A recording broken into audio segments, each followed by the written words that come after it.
My family instructed me to eat in the kitchen during dinner. I had always been the one to ensure everything was perfect, but that evening, I realized I needed to find my own place at the table. Sometimes, standing alone teaches us more than being surrounded by others. Before I share my full story, let me know where you're watching from and make sure to like the video to support me. I sat on the edge of my bed, holding the invitation in my hand. It was from my sister, Laura. She was hosting a family dinner. The card was formal, the kind you might expect from a distant relative, not someone you grew up with. It felt cold.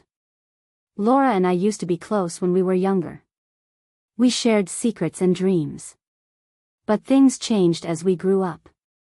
I became the organizer, the one who made sure everyone was taken care of. I cooked, cleaned, and planned. I liked helping. But sometimes, I felt invisible. The dinner was set for Saturday evening. I decided to go early. I wanted to help, like always. It was my way of feeling included. When I arrived, Laura greeted me at the door. Her smile was polite but brief. She seemed busy, her mind elsewhere. She thanked me for coming but didn't ask for my help. Instead, she led me to the kitchen. It was bright and modern, with pots hanging above the island. She told me to stay there, away from the main room. "We have everything under control," she said before leaving to join the others. I stood in the kitchen, feeling out of place. The sounds of laughter and conversation drifted in from the dining room. I peeked through the small window in the kitchen door.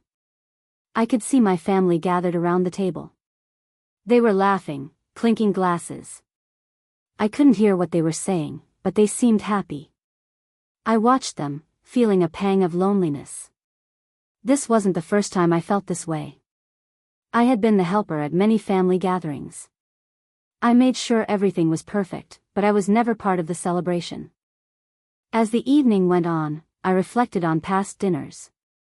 I remembered birthdays, holidays, and other family events. I was always in the kitchen, making sure the food was right, that everyone had what they needed. But when the photos were taken, I was often missing. My role was important, but it was behind the scenes. I realized I had let this happen. I never spoke up. I never asked for a different role. I thought being helpful was enough to feel loved and included. During dessert, I heard a conversation from the dining room. The voices were clear. They were talking about me. The words stung. They called me a good helper and said I was reliable. But the tone was dismissive, like I was just a piece of furniture, always there but unnoticed. They didn't see me as part of the family, just part of the process. I felt my heart sink. I thought of all the times I had dropped everything to make sure their events were perfect. All the times I put their needs before my own. And for what? To be talked about like an afterthought? This was a turning point for me. I realized I couldn't keep doing this. I couldn't keep giving and getting nothing in return. I was more than just a helper. I was a person with feelings, dreams, and desires.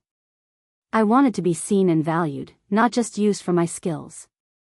I wanted to be part of the laughter, part of the memories.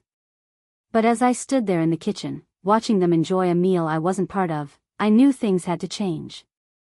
I looked around the kitchen, at the spotless counters and neatly arranged dishes. I thought about all the effort it took to make everything look perfect. But perfection wasn't enough. It never was. I needed to find a way to step out of the shadows.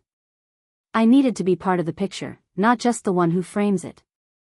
That night, I made a decision. I would no longer sit in the background. I would no longer accept being an extra in my own life story. It was time to change the narrative, to find my own path, and to be the main character in my life. I stayed in the kitchen while they laughed and talked. My heart was heavy. I felt hurt and alone. I knew I had to leave. I couldn't stay where I wasn't valued.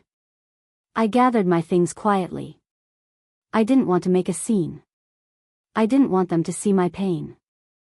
I waited for the right moment, when everyone was busy with dessert and conversation. As I stood there, I thought about my life. I saw all the times I tried to connect with them. I remembered the birthdays, the holidays, and the countless dinners. I remembered how I always made sure everyone was happy.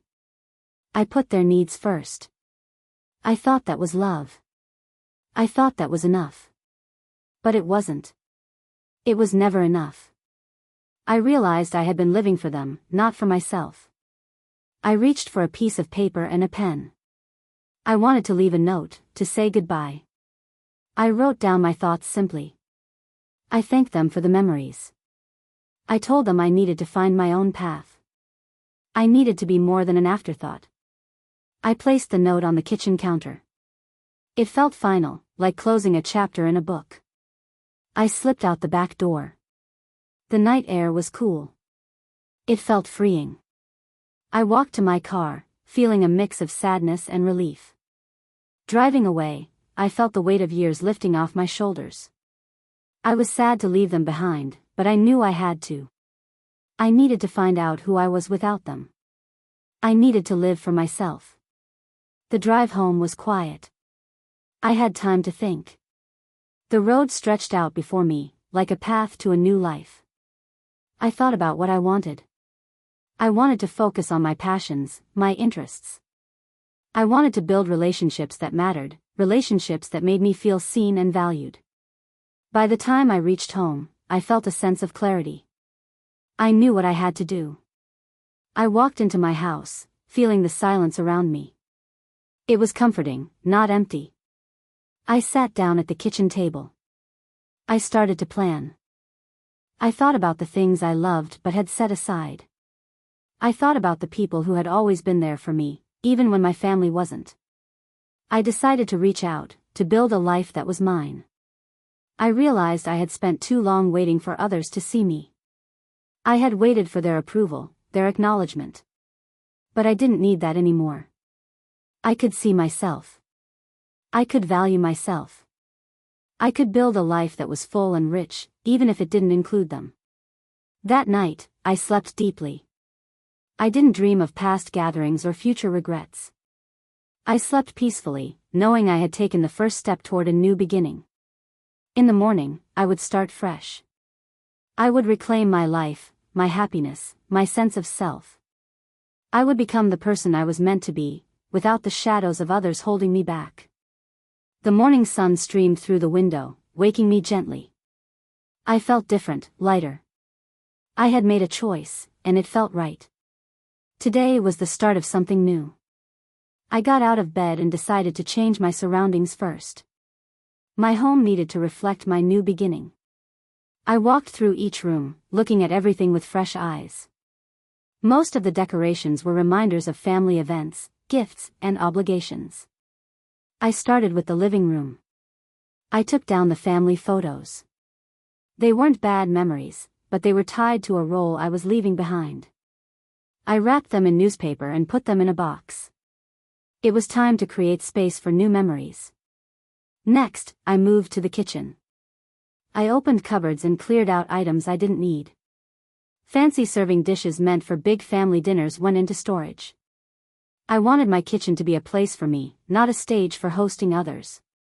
I rearranged the shelves, placing my favorite mugs and plates where they were easy to reach. I moved to the bedroom, where I decided to change things up. I replaced the old bedspread with one I had always liked but never used. It was simple, with bright colors that made me smile. I rearranged the furniture, making the space feel fresh and new. It was just a small change, but it felt important. It was a step towards making the space truly mine. In the afternoon, I reached out to friends. I called Claire, an old friend I hadn't seen in a while. We used to be close before family obligations took over my life. Her voice was warm and welcoming. We talked about meeting for coffee, catching up on everything we had missed. It felt good to reconnect. I also contacted Dina, a friend from a book club I used to attend. She was thrilled to hear from me. We talked about meeting up and maybe starting a new book club. I loved reading and missed sharing that with others. It was a chance to dive back into a passion I had abandoned. I spent the rest of the day planning a small gathering at my house. I wanted to fill my home with warmth and laughter, to create new memories. I invited Claire, Dina, and a few other friends who had always been there for me. People who saw me for who I was, not for what I could do for them. That evening, I sat down with a canvas and paints. Painting was a hobby I had loved as a child. I hadn't picked up a brush in years. I let the colors flow, creating something abstract and free. It was messy and imperfect, but it was mine. I felt a spark of joy I hadn't felt in a long time. The next day, I visited the local community center. I wanted to volunteer, to give my time to something meaningful. I met with the coordinator, who welcomed me warmly. We talked about different programs. I decided to help with art classes for kids. It felt right, a way to share my love of painting and give back to the community. A few days later, I received a letter from Laura. She was confused and concerned about my sudden departure from the dinner. She wanted to understand. Reading her words, I felt a mix of emotions. I was no longer angry, just clear about what I needed. I wrote back to Laura. I explained my feelings, my need to step away from the family role I had been stuck in. I wished her well but made it clear I wouldn't return to that dynamic. I needed to focus on my life, my happiness. I hoped she would understand, but if not, that was okay too. The gathering at my house was a success. My friends arrived with smiles and open hearts. We shared food, stories, and laughter. The house felt alive in a way it hadn't before. I felt surrounded by warmth and genuine connection. These were my people, my chosen family. As the evening went on, Claire raised her glass in a toast. She spoke about choosing yourself, about finding strength in living life on your own terms. Her words touched me deeply. I realized I had taken a big step toward reclaiming my life. I was no longer defined by others' expectations. At the end of the night, I stood on my porch, watching the stars. I felt a deep sense of peace. I was finally living for myself. I wasn't hiding in the background anymore. I was at the forefront of my own life, and that felt right. It felt like freedom. If you loved the story, like the video and subscribe.